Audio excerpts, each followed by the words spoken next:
Good morning, dear student. Welcome back to our Hindi classes.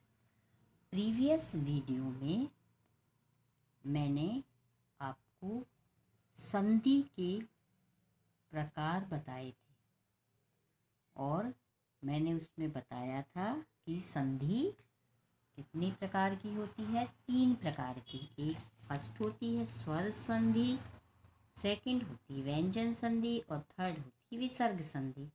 अब स्वर संधि में क्या होता, स्वर और स्वर मिलते हैं, यानी कैसे, जैसे कि स्वर जो होंगे, स्वर कौन से होते, आ ई उ, ठीक है। यानी स्वर से स्वर मिलेंगे तो क्या होगा, एक नया शब्द बनेगा, ठीक है। और व्यंजन संधि में बताया था, व्यंजन और से स्वर भी मिल सकते हैं और व्यंजन भी। विसर्ग संधि में मैंने बताया था कि विसर्ग किसके साथ मिलते हैं, स्वर भी उसमें हो सकता है और व्यंजन भी हो सकते हैं, ठीक है बच्चों। अब हम एक एक संधि का क्या करेंगे, विस्तार से पढ़ेंगे, एक एक संधि को विस्तार से पढ़ेंगे। तो देखिए, सबसे पहला हम कौन सी संधि पढ़ेंगे, स्वर संधि, ठीक है। तो स्वर संधि क्या होती है, पहले हम ये जान लेंगे।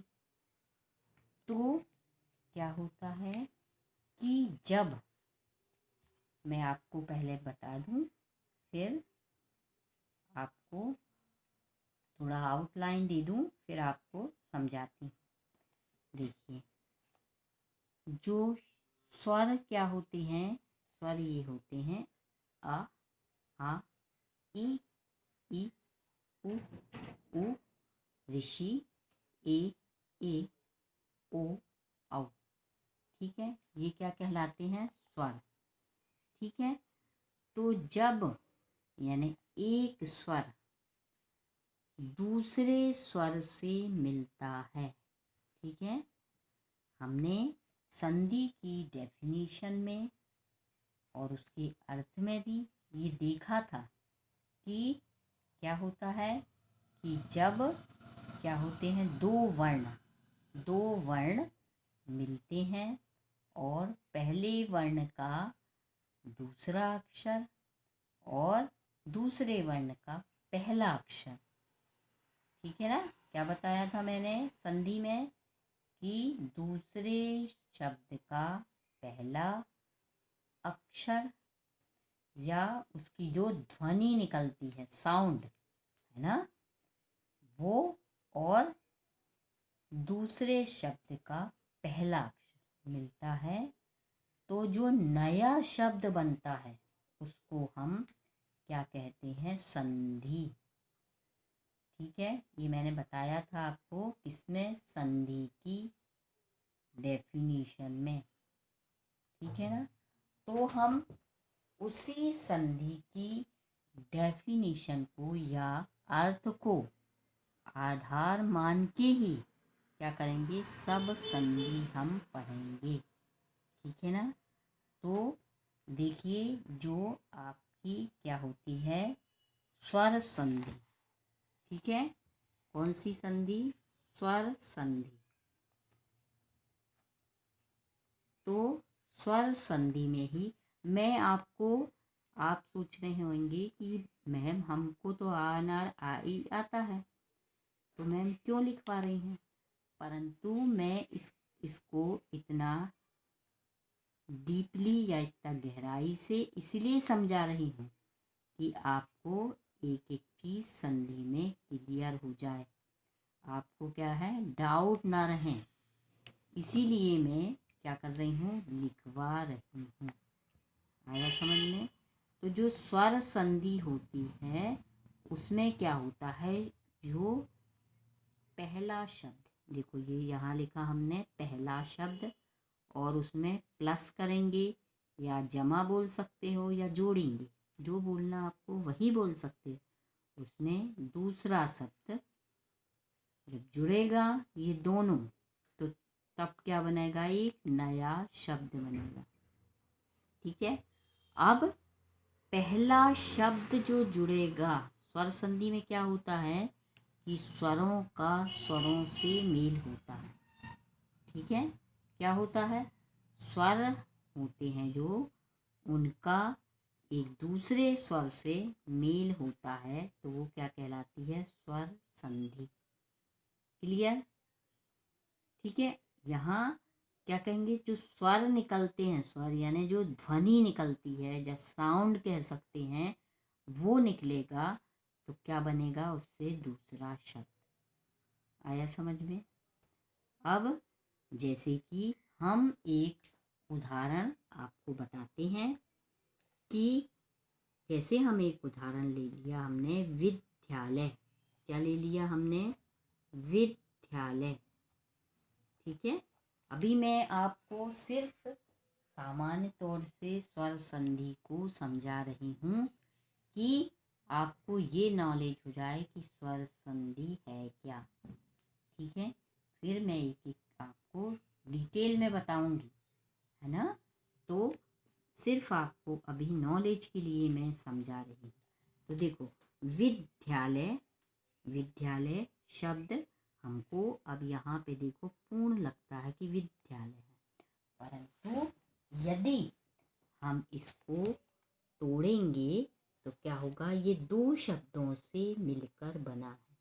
और इसको जब तोड़ते भी हैं, ये विच्छेद भी करते हैं, तो दोनों का कुछ मतलब होना चाहिए। ठीक है। तो दोनों शब्द का कुछ मतलब होना चाहिए जब इसको हम तोड़ते हैं। तो क्या है, विद्या प्लस आलय। ठीक है।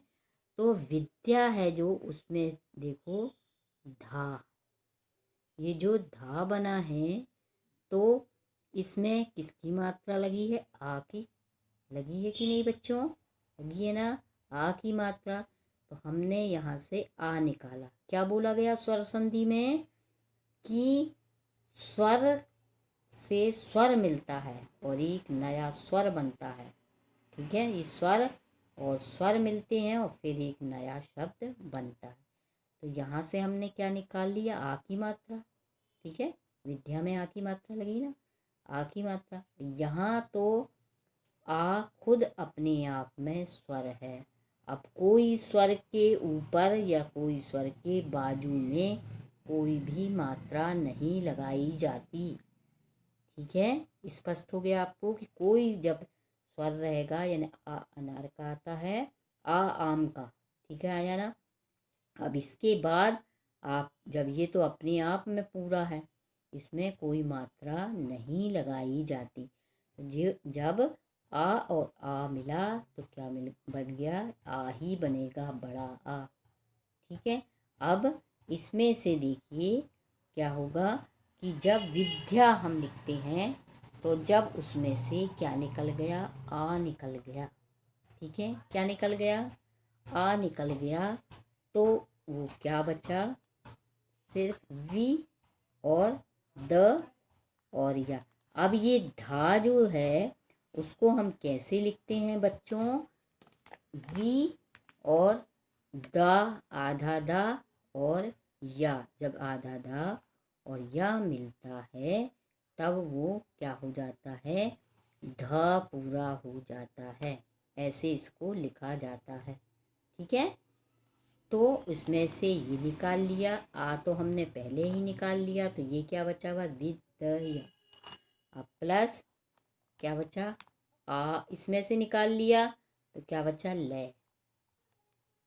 क्लियर। तो अब इसको विद्यालय हम कैसे बनाते हैं, अब स्वर से स्वर जब मिलेगा तो क्या बोला गया है, एक नया प्रोडक्ट बनेगा। ठीक है।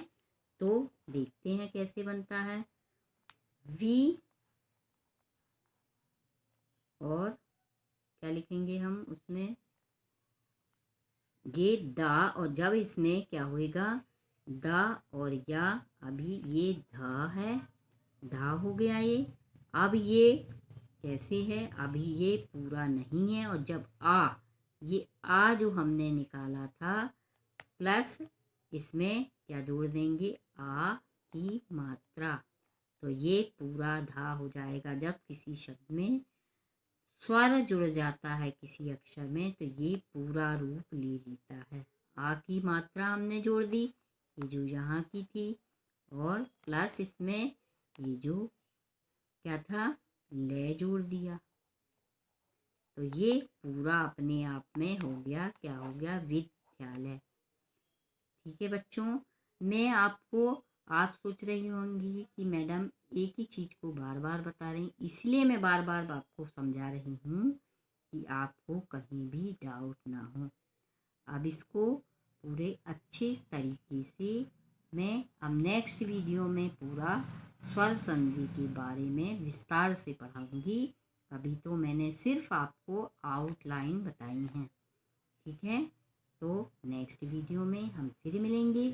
और इसको आप ज़रा, आपका होमवर्क है कि जो मैंने संधि के प्रकार आपको बताए थे और किस में क्या मिलता है, स्वर मिलता है या व्यंजन, वो आप क्या करेंगे, अपनी होमवर्क कॉपी में लिखेंगे।